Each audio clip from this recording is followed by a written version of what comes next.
Hello नमस्कार दोस्तों, स्वागत है आप सभी लोगों का आपके अपने YouTube चैनल सीटीपीजी वाला पे, जहां पे मैं योगेश लहानकर आज आपके साथ बात करने वाला हूं इलाहाबाद यूनिवर्सिटी के रजिस्ट्रेशन प्रोसेस के ऊपर।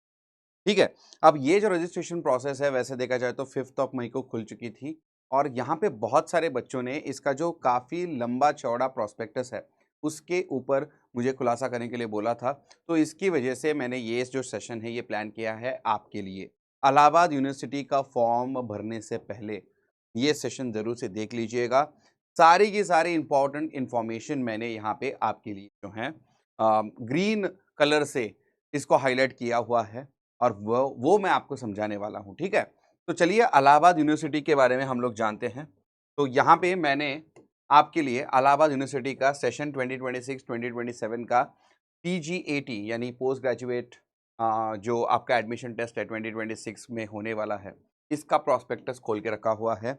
मैंने मेरे फ़ोन के ऊपर कुछ इम्पोर्टेंट पेज नंबर्स जो हैं इसके, वो मैंने यहाँ पे नोट कर लिए हैं। तो चलिए सीधा चलते हैं पेज नंबर 4 के ऊपर, जहाँ पे इम्पोर्टेंट इंस्ट्रक्शंस होंगे। तो पेज नंबर 4 पे देखिएगा, कुछ इम्पोर्टेंट इंस्ट्रक्शंस हैं जहाँ पे मैंने इसको अंडरलाइन भी किया है, हाइलाइट भी किया है। चलिए, तो यहाँ पे हम लोग बात कर लेते हैं पहले इम्पोर्टेंट नोट की, और वो ये है कि भई आपने जो कुछ भी इन्फॉर्मेशन अपने फॉर्म में भरी होगी, उसको चेंज करने का मौका आपको इलाहाबाद यूनिवर्सिटी नहीं देगा। ज़्यादातर बच्चों को ये लगता है कि फॉर्म फिलअप करने के बाद अगर कुछ गलती होगी, तो सीयूईटी पीजी की तरह फिर से एक बार यहाँ पे मौका मिलेगा, लेकिन ऐसा बिल्कुल भी नहीं होने वाला इलाहाबाद यूनिवर्सिटी में। दूसरी चीज़, रजिस्टर्ड एप्लीकेंट्स जो हैं, अगर किसी भी सेंटर में 100 से कम हैं, तो उन सारे एप्लीकेंट्स को सपोज़ करिए एक सेंटर है एग्ज़ामिनेशन का, यहाँ पे केवल 75 बच्चों ने रजिस्ट्रेशन किया। तो ऐसे बच्चों को यूनिवर्सिटी दूसरे सेंटर विदाउट देयर कंसेंट डाल सकती है वहाँ पे उनका नंबर, और आप उसमें कुछ कर भी नहीं सकते, ठीक है? ये बात बताई गई है। तो कम से कम 100 एप्लीकेंट्स चाहिए होंगे हर एक सेंटर के ऊपर, ठीक है? अगला उन्होंने ये बताया कि भाई English version of the brochure shall be treated final, क्योंकि इसका हिंदी वर्जन भी है, और हिंदी वर्जन और अंग्रेजी वर्जन में अगर कॉन्फ्लिक्ट है, तो अंग्रेजी वर्जन को फाइनल माना जाएगा, ठीक है? बार-बार मैं कहता रहता हूँ कि भाई हम सभी को हमारी अंग्रेज़ी जो है वो काफ़ी मतलब इम्प्रूव करनी पड़ेगी। फिर से एक बार यहाँ पे भी हमें दिखाई दे रहा है, सीयूईटी पीजी भी यही कहता है कि अगर क्वेश्चन्स हैं दोनों भाषाओं में, हिंदी, इंग्लिश, और उसमें से हिंदी प्रश्न में गलती है, लेकिन अंग्रेजी प्रश्न सही है, तो अंग्रेजी प्रश्न को सही मानते हुए उसका जो उत्तर है उसी को हम लोग पकड़ेंगे, ये बोलते हैं। तो प्लीज़ इंग्लिश इम्प्रूव करना पड़ेगा हम सभी लोगों को, लेकिन ख़ैर अभी के लिए आगे बढ़ते हैं। रिवैल्यूएशन वगैरह ऐसी कुछ चीज़ नहीं होने वाली, लेकिन उन्होंने बोला है कि एग्ज़ाम खत्म होने के बाद ₹200 की नॉमिनल फ़ीस देके आप अपना जो आंसर शीट है, वो ज़रूर से देख पाएँगे, ठीक है? लेकिन रिवैल्यूएशन वगैरह कुछ होने नहीं वाला यहाँ पे। Benefit to the students will be given those who have completed their qualification exam in 2025-2026 year. तो अभी के एकेडमिक ईयर में जिस किसी ने भी अपना बैचलर्स ख़त्म किया होगा, उनको बेनिफिट देने के लिए जिनके करियर में गैप है, उनको हर साल 5% इस हिसाब से पेनल्टी लगाई जाएगी। तो सपोज़ करो आपने 1 साल पहले अपना ग्रेजुएशन ख़त्म किया है और अब 1 साल बाद, 1 साल के गैप के बाद अब आप इलाहाबाद यूनिवर्सिटी में अगर एडमिशन चाहते हो, तो उसके लिए आपको 5% मार्क्स की पेनल्टी लगाई जाएगी। इसी प्रकार से अगर 2 साल का गैप हो तो 10%, 3 साल का गैप हो तो 15% ठीक है? 15% से ज़्यादा नहीं है। तो 3 साल या फिर उससे ज़्यादा का गैप होगा, 5 साल का होगा, 10 साल का होगा, 20 साल का होगा, सभी के लिए 15% ही है मैक्सिमम, ठीक है? तो 1 साल के लिए 5, 2 साल के लिए 10, 3 साल and above, 3 years and above के लिए 15%, ठीक है? ये जानबूझ के इसलिए किया जा रहा है ताकि जो फ्रेश स्टूडेंट है, उनको सीट मिल पाए, ठीक है? जो आप जब आपका मौका था तब आपने नहीं ली, तो इसकी वजह से अब आपको थोड़ा-सा पेनल्टी का सामना करना पड़ेगा। आगे यहाँ पे देखिए बोला है कि भाई आप अगर अनरिज़र्व्ड या फिर ईडब्ल्यूएस या फिर ओबीसी कैटेगरी के हैं, तो आपको जो आपका पोस्ट ग्रेजुएशन ये जो एडमिशन टेस्ट है, टीगैट जिसे हम बोलते हैं, उसका रजिस्ट्रेशन फीस आपको 1000 भरना पड़ेगा। वहीं पे अगर आप एससी, एसटी, पीडब्ल्यूडी से आते हैं तो ₹500 हैं, है ना? Every applicant can view their answer sheet, जैसे मैंने कहा within 1 month from the declaration of result, उसके लिए आपको ₹200 देने पड़ेंगे, और आपको क्या करना पड़ेगा, प्रवेश भवन जाना पड़ेगा। प्रवेश भवन में जाके 200 रुपये दे के अपनी आंसर शीट आप जरूर से देख सकते हैं। एंट्रेंस टेस्ट देखिए कहाँ कहाँ पे होगी, जहाँ पे ऑनलाइन ऑफलाइन दोनों सेंटर्स हैं, क्योंकि आपकी PG81 जो है, जहाँ पे आपका एंशिएंट इंडियन हिस्ट्री आता है, medieval and modern Indian history आता है, ये दोनों के दोनों कोर्सेज जो हैं आपके PG81 में आते हैं, और ये जो हैं ये ऑनलाइन ऑफलाइन दोनों तरह से ये एग्ज़ाम जो है आपको ऑफ़र की जाती है। तो ये सेंटर्स कहाँ पे हैं? प्रयागराज, लखनऊ, कानपुर, गोरखपुर, वाराणसी, बरेली, ये सारे के सारे यूपी के शहर हैं। यहाँ पे सेंटर्स होंगे। उसके साथ-साथ न्यू दिल्ली, ये न्यू दिल्ली इकलौता out of UP online offline centre है। इसके साथ-साथ केवल ऑनलाइन सेंटर्स कहाँ पे होंगे? वो होंगे भोपाल, कलकत्ता, पटना एंड तिरुवनंतपुरम, यहाँ पे होने वाले हैं। ठीक है बच्चों? जैसे मैंने कहा इंपॉर्टेंट डेट्स, 5 मई 2025 को ये फॉर्म ऑलरेडी खुल चुका है। 10 दिन ऑलरेडी हो चुके हैं। जिस दिन मैं ये ऑलरेडी कर रहा हूँ 14th ऑफ मई है। जब तक ये वीडियो आपको पहुंचेगी 15-16 मई आ जाएगा। इसका मतलब ये है कि फॉर्म खुल के ऑलरेडी 10 दिन हो चुके हैं। बिल्कुल भी समय ना गंवाएं, क्योंकि फॉर्म 25/5/2026 को ये रजिस्ट्रेशन खत्म होगा। हम as a history student PG81 इसमें इंटरेस्टेड हैं, जो सारे के सारे आपके कन्वेंशनल कोर्सेस हैं मास्टर्स के, चाहे वो पॉलिटिकल साइंस का हो, English literature, English language, economics, sociology, history में 2 हैं, ancient and medieval and modern, ये हैं 2, है ना? तो ये सारे के सारे PG81 में आते हैं, जिसमें लिस्ट 1 में ये सारे आते हैं। इनका एग्जाम कब होने वाला है? 3rd वीक ऑफ जून में होने वाला है। 3rd वीक ऑफ जून 2026 में इनका एग्जाम होने वाला है। ठीक है बच्चों, चलिए आगे बढ़ते हैं। आगे 4th पेज के बाद 5th एंड 8th, तो 5th पेज के ऊपर हम लोग ऑलरेडी हैं। यहाँ पे मैं आपको कोर्स कोड से यहाँ पे कोर्स कोड बता देता हूँ। एंशिएंट हिस्ट्री जो है, MA इन एंशिएंट हिस्ट्री, ये वाला कोर्स है, इसका कोर्स कोड 01 है। ठीक है, और इसमें नॉन सब्जेक्ट एप्लीकेंट्स अप्लाई कर सकते हैं। ये क्या होता है subject applicants and non subject applicants, इसके ऊपर मैं बात करूंगा आगे आने वाले पेज के ऊपर, यही दिया गया है। और अगर हम बात करते हैं medieval and modern Indian history की, तो इसका कोर्स कोड है 07, और यहां पे भी आपके नॉन सब्जेक्ट एप्लीकेंट जो है अप्लाई कर सकते हैं। एक बात जो आपको याद रखनी है, नॉन सब्जेक्ट एप्लीकेंट्स के लिए केवल 10% सीट्स ही यहाँ पे रिजर्व्ड होती है। 90% सीट्स उन बच्चों के लिए अवेलेबल होती हैं जो इसके सब्जेक्ट कैंडिडेट्स होते हैं। नॉन सब्जेक्ट एप्लीकेंट्स के लिए केवल अवेलेबल तो है, लेकिन केवल 10% सीट्स ही अवेलेबल। ठीक है बच्चों, चलिए ये तो हो गया पेज नंबर 5। अब पेज नंबर 8 के ऊपर चलते हैं। पेज नंबर 8 के ऊपर चलते हैं। पेज नंबर 8 के ऊपर यही subject applicant and non subject applicant के ऊपर चर्चा करी गई। तो सब्जेक्ट एप्लीकेंट काफी आसान है। जिस किसी बच्चे ने अपने ग्रेजुएशन के लास्ट ईयर में उस पर्टिकुलर सब्जेक्ट की पढ़ाई की है जिसके लिए वो MA में अभी अप्लाई कर रहा है, तो उसको बोला जाएगा सब्जेक्ट एप्लीकेंट। फॉर एग्जाम्पल, अगर आपने पॉलिटिकल साइंस पढ़ा है BA के 3rd ईयर में, और अब आपको MA पॉलिटिकल साइंस करना है, तो आप पॉलिटिकल साइंस के सब्जेक्ट एप्लीकेंट बन जाते। ठीक है बच्चों, दूसरी बात, अब नॉन सब्जेक्ट एप्लीकेंट्स कौन है?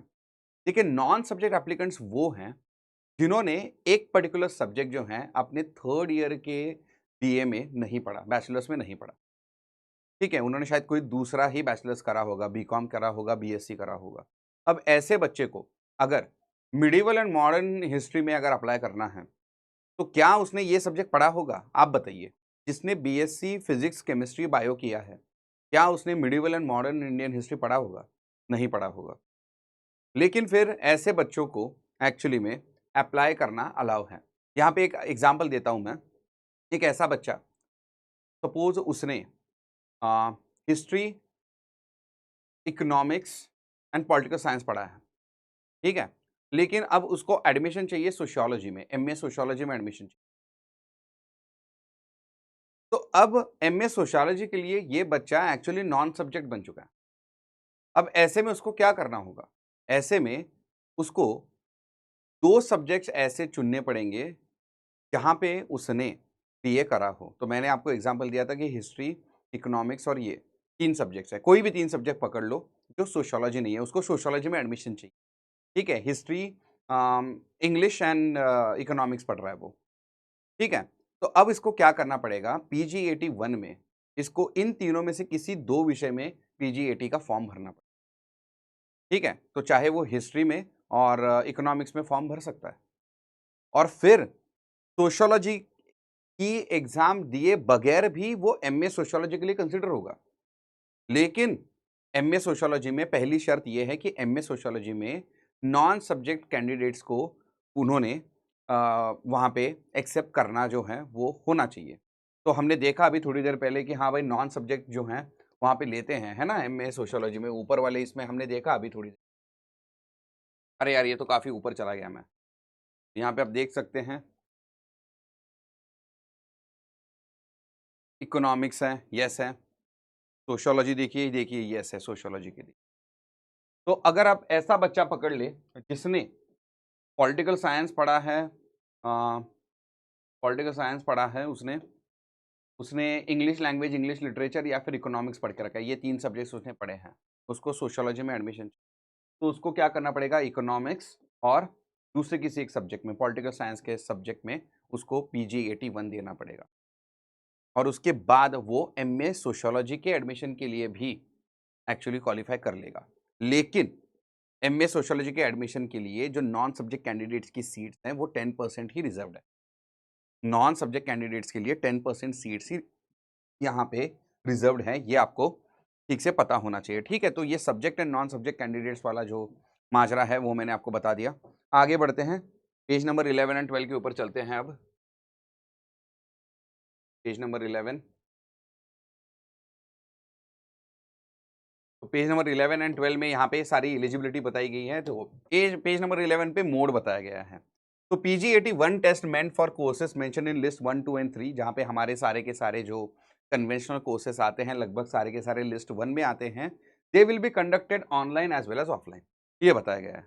यानी अगर आप एमए हिस्ट्री के लिए जा रहे हैं, पॉलिटिकल साइंस, इकोनॉमिक्स, इस तरीके के कन्वेंशनल कोर्सेज के लिए जा रहे हैं ना, तो आपका एग्जाम देने के लिए आपको दोनों पर्याय जो हैं आपके सामने रखे गए हैं, या तो ऑनलाइन या फिर ऑफलाइन।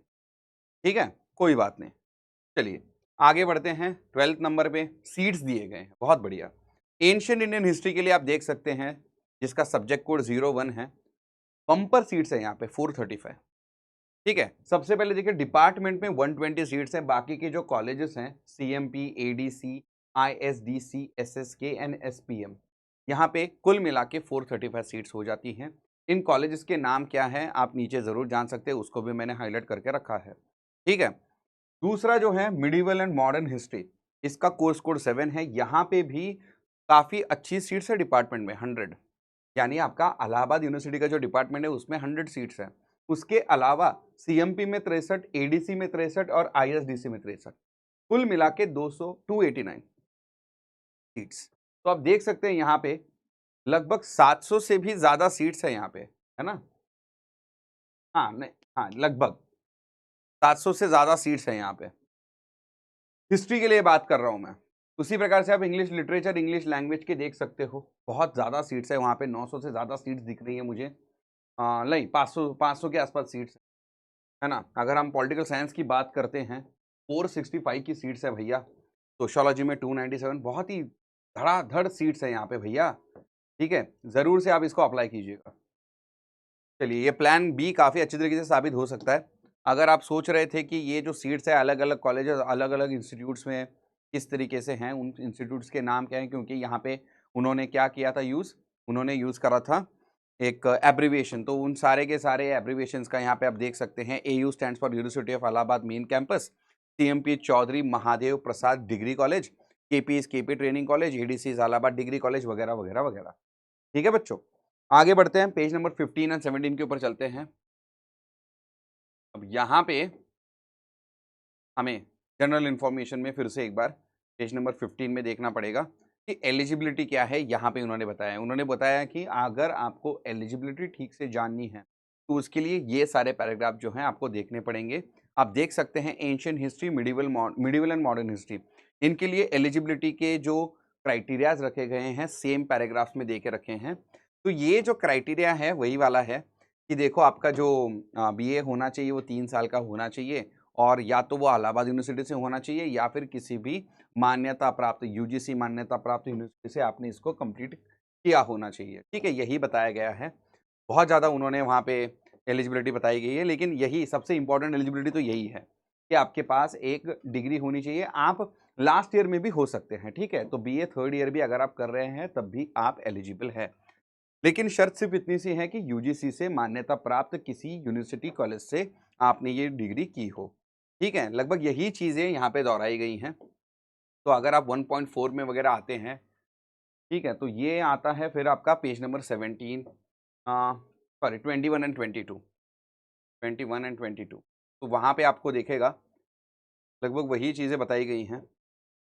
तो MA ancient history, sociology, English, Hindi, medieval modern Hindi, यहाँ के लिए बताया गया है कि those who have passed BA और बीएससी पार्ट से एग्जामिनेशंस विदाउट दीज सब्जेक्ट्स और BCom they shall also be eligible. लेकिन यहाँ पे 10% नॉन सब्जेक्ट कैंडिडेट के अपर लिमिट बताई गई है। 10% सीट्स ही इन जैसे बच्चों के लिए यहाँ पे रिजर्व्ड हैं। बाकी 90% सीट्स उन्हीं बच्चों के लिए रहेंगी जिन्होंने ये सब्जेक्ट्स पढ़े हैं। ठीक है, तो सब्जेक्ट कैंडिडेट्स, ठीक है। इसके अलावा देखिए नॉन सब्जेक्ट कैंडिडेट्स के लिए ऊपर से कुछ और भी चीज़ें उन्होंने यहाँ पे बताई हैं। फॉर एग्जांपल ऑनर्स के लिए ज़्यादातर क्या होता है ना, देखिए पीगैट जो है जैसे मैंने कहा, आपने अगर इलाहाबाद यूनिवर्सिटी से बीए करा है तो वहाँ पे 3 सब्जेक्ट्स में होता है वो।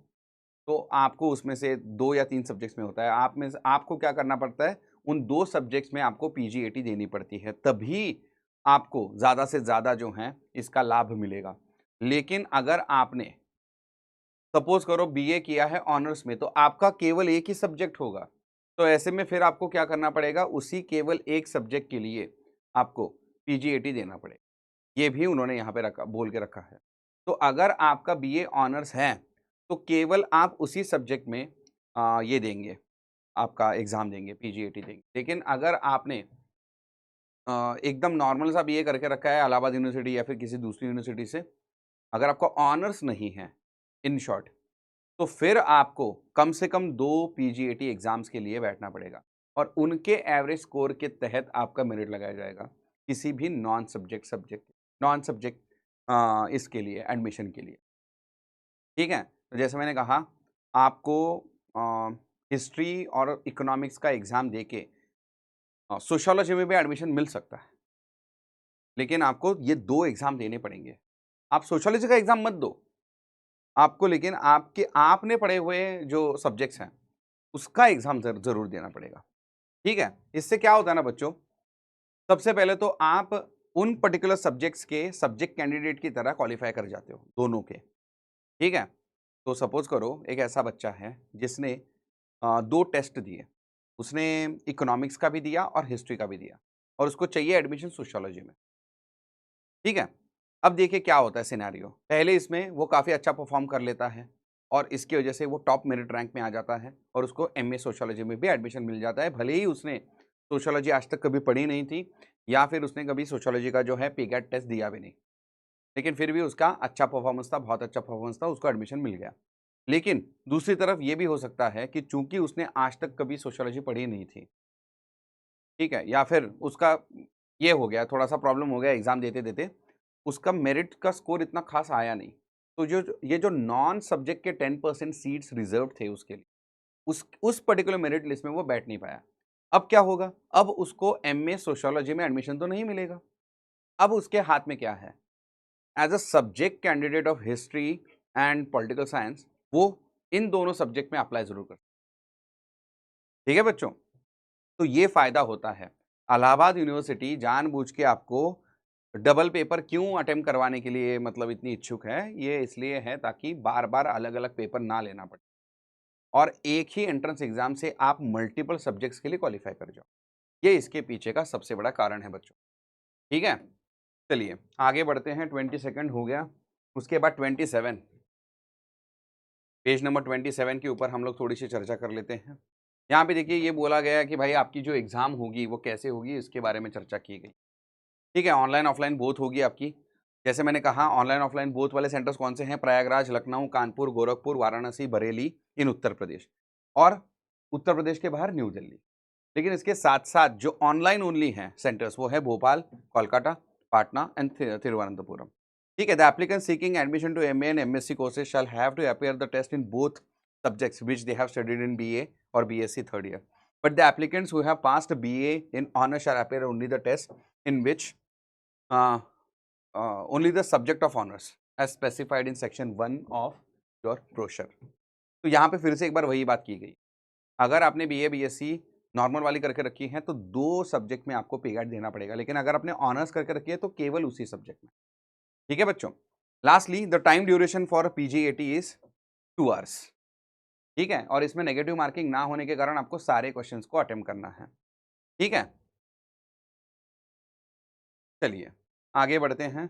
Multiple choice type of questions will be asked in all the test papers of the admission. ठीक है, चलिए आगे बढ़ते हैं और फिर हम लोग बात करते हैं सिलेबस की। अगर हम हिस्ट्री के सिलेबस की बात करते हैं, page number 40 and page number 50 पे देके रखा है, तो आइए बात करते हैं पेज नंबर 40 के सिलेबस की। ये है आपका एंशिएंट इंडिया का सिलेबस जो कि काफ़ी ज़्यादा डिटेल में देके रखा है। ठीक है, तो एंशिएंट इंडिया कोर्स कोड 01 है। कोर्स कहाँ कहाँ पे ऑफर करा जाता है वो सारे डिपार्टमेंट और कॉलेजेस और इंस्टीट्यूट्स का नाम यहाँ पे देके रखा है। और ये जो सिलेबस है काफ़ी ज़्यादा डिटेल में देके रखा है। आप देख सकते हैं अर्ली कल्चर्स, कैलकुलेटिक कल्चर्स, फिर पेपर 2 में आ जाता है history of India up to Kushanas, है ना। फिर उसके बाद में देखिए outline of ancient world civilisation, तो यहाँ पे इजिप्शियन वगैरह है ना। फिर मेसोपोटामिया है, एसेरियन कल्चर, ग्रीक सिविलाइजेशन, बहुत सारे जो वर्ल्ड सिविलाइजेशंस हैं वो भी यहाँ पे आपको पढ़ने पड़ेंगे। ठीक है, इसके साथ साथ देखिए इंडियन कल्चर में आपको यहाँ पे पल्लवा डायनेस्टी वगैरह, तो पूरा का पूरा एंशिएंट इंडियन हिस्ट्री का सिलेबस है इसमें। ठीक है, आप देख सकते हैं, इसको आराम से बैठ के देखिएगा। वापस से मैं इसको रीड करके दिखाऊं ये तो बचकानी बात होगी। मुझे केवल आपको ये बताना था कि पेज नंबर 40, 41 यहाँ पे आपको कोर्स नंबर 01 एंशिएंट हिस्ट्री का सिलेबस मिल जाएगा। और पेज नंबर 50 पे आपको मिडिवल एंड मॉडर्न हिस्ट्री का सिलेबस मिल जाएगा। आप देख सकते हैं यहाँ पे मिडिवल एंड मॉडर्न का, ये है course number 7 medieval and modern history. फिर से एक बार कोर्स कहाँ पे ऑफर्ड है, कौन से इंस्टीट्यूट्स, कौन से कॉलेज, इनका नाम दे के रखा है। यहाँ पे इन्होंने सिलेबस को काफ़ी संक्षिप्त रखा है। History of the modern world, ठीक है, तो फॉल ऑफ कॉन्स्टेंटिनोपल से लेके सेकेंड वर्ल्ड वॉर के एंड तक 1945 तक पूरा का पूरा सिलेबस आपको वर्ल्ड हिस्ट्री कवर करना है। दूसरा, अगर हम बात करते हैं हिस्ट्री ऑफ मिडिवल इंडिया की, तो इस्टेब्लिशमेंट ऑफ दिल्ली सल्तनत से लेके 1740 कर्नाटिक बैटल, कर्नाटिक वॉर, यहाँ तक आपको करना है। ठीक है, तो death of Bajirao, Carnatic war यहाँ पे स्टार्ट होता है 1740, और 1740 से लेकर 1950 यानी independence of India 1947 and then India becomes the republic in 1950। यहाँ तक का पूरा सिलेबस आपको मिडिवल एंड मॉडर्न हिस्ट्री के आपको करना हो, राइट। तो हिस्ट्री का सिलेबस भी मैंने यहाँ पे बता दिया है। आई होप ये जो सेशन था आपके लिए इन्फॉर्मेटिव था। आई होप आप इलाहाबाद यूनिवर्सिटी का फॉर्म जो है जल्द से जल्द भरेंगे और इस पर्टिकुलर एग्जामिनेशन को आप बहुत ही अच्छे मार्क्स से पास भी कर लेंगे। Bye bye.